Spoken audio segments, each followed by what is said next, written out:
Hello everyone, welcome to another episode of Inside the Dressing Room. I'm your host Pranto, and today we'll discuss about the European football that's going on. And for that we have on the show Rubaid Iftikhar with me. Hello Rubaid, how are you doing? I'm good, Pranto. How are you? Yeah, I'm good too. Rubaid, the La Liga race that's going on, it's a very high intensity race going on. How do you see that? Well, traditionally, at the business end of the season, as we speak all the time, we see these three big clubs, and more often than not, La Liga is spoken about Usually as one horse race. Exactly, La Liga is spoken about that it's a league of three teams, Yeah. and this year also is not very different. And we are watching Barcelona, Real Madrid, and Atletico Madrid compactly paced in the race, as you've mentioned, but the whole race is shaping up very nicely. And next 2 or 3 months, as we know, that it's a bottom end of the season. They have 12 games left in the season. Exactly. So very, very crucial games, and none of these big three would want that they lose a bad game to a lesser opponent. I won't say smaller teams, but a lesser opponent. So Barcelona had a brilliant weekend, and Real Madrid not so. Yeah, and Atletico Madrid, the way we see Atletico Madrid, won by the barest of margins, and are very ready for the next challenge, which is we are going to talk about later a bit. But let me give you a insight on the three teams on the weekend. What I saw in La Liga, that Barcelona, they're keeping their tempo up front. Yeah, absolutely. They've done it brilliantly the whole season. They're winning matches Exactly. Every match, and they're scoring more than one. And their front line, Rafinha, Lewandowski, Lamine Yamal, and Dani Olmo is playing beautiful just behind the front three. So they are in a good tempo. Atletico Madrid, defensively as solid as ever. They've conceded the least goals in the whole league, only 16 goals. On the other hand, Barcelona scored the most goals, 71. Yeah. Real Madrid are kind of in between, because the Real Madrid we saw in Europe at the beginning as well. At the beginning and Europe, I don't see them in the league because they're a bit inconsistent. We know what Carlo Ancelotti can do in the last round of the race and in the last month or in the last 4 or 5 games. But if Real can't get their act together, I think they can be out of this title race, because the gap is now 3 points. 3 points, 54, 57. So the gap is widening. So if they slip up in 1 or 2 more games, or they draw 1 or 2 more games, the season might well be over in the Spanish league. I don't know. Carlo Ancelotti, of course, to me, he's the best coach in the world, and he knows all the tricks. He's very, very experienced, so he will get his team back together. And talking about Atletico Madrid, they have been the Atletico Madrid of old, the Atletico Madrid we know, grinding, not giving an inch, giving away 200% every match against any opponent. You know, they don't distinguish between opponents, whether they're playing a Las Palmas or a Real Madrid or a Barcelona or maybe a Sociedad. They play with the same 200% intensity every match, every weekend. Yeah.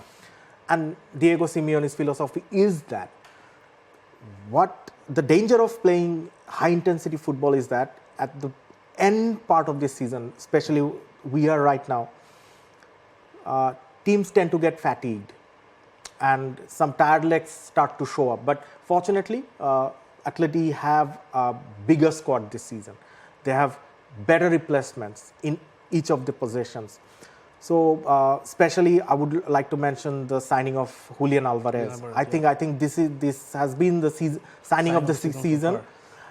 And don't forget, they have Sorloth in front, and he is scoring for fun. Yeah. So I think the fight for La Liga will go down to the wire as usual, but this time I see Barcelona clinching the title at the last moment. Do you see, the Real Madrid has been under some pressure since the last 6-7 game weeks. They lost points and everything. So you think that will affect their run in the upcoming games?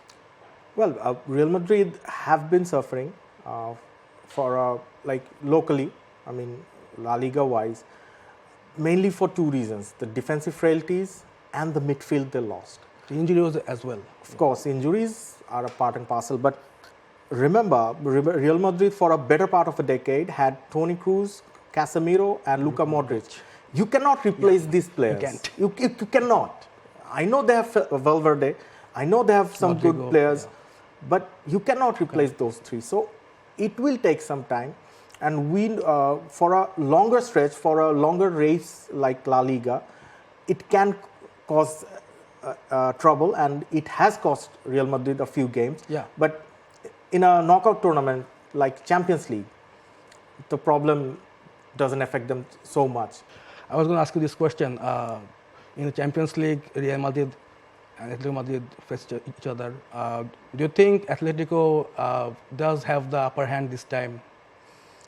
Well, in the Champions League against Real Madrid, Atletico does not have a good memory. Yeah. And, 2014 and 2016. And they do not want to visit those memories again. And for Real Atleti supporters, those 2 days were their worst in their history. Two of the worst days. Extra time and penalties. Exactly. You don't want to lose those matches. So, again, Real Madrid, we've seen over the years, whatever troubles they're going through in leagues, in Copa del Rey's, whenever it comes to Champions League and the knockout stages, they turn into a different beast altogether. But this Atletico Madrid, with their alternative of players, with options everywhere, with playing with high intensity the way Simeone wanted them to play, I think they will give Real Madrid a run for their money. But I will still edge out Real Madrid for this encounter. I don't see them winning the tournament though, but for this battle, for this match, I think Real will win.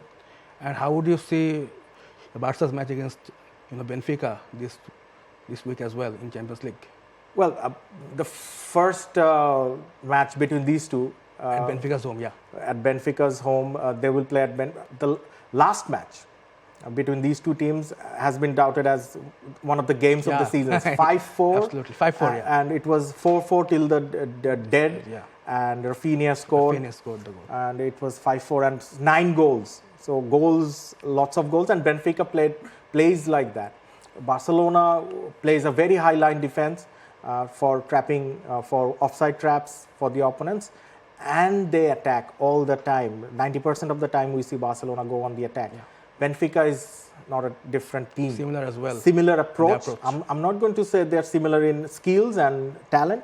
Barcelona obviously have an upper hand when it comes to quality in the field, but I think it's going to be a very entertaining game, but Barcelona will prevail. Well, Pranto, we've been discussing about the Champions League and the La Liga. I want to talk about your favorite team. I know you are not a happy person as a supporter this season. Not Manchester United. What the hell have happened? They've fired Arne Slot. Amorim is struggling, and I don't know what's going on. And you tell me as a Man U supporter. As a fan, I think the club's cursed, absolutely cursed. But I think there have been some problems, and there have been the management lack of quality in the team and management as well. On Sunday night, they crashed out from FA Cup. They were the holders, against Fulham on penalties, and those were really poor penalties, and that kind of summed up their season whole so far. Season, right. Yeah, because they are now currently 14 in the league. They are out of the FA Cup. They have a chance at Europa League, but not much against the Sociedad that they will play. And I guess from this point they have 11-12 matches left in the season.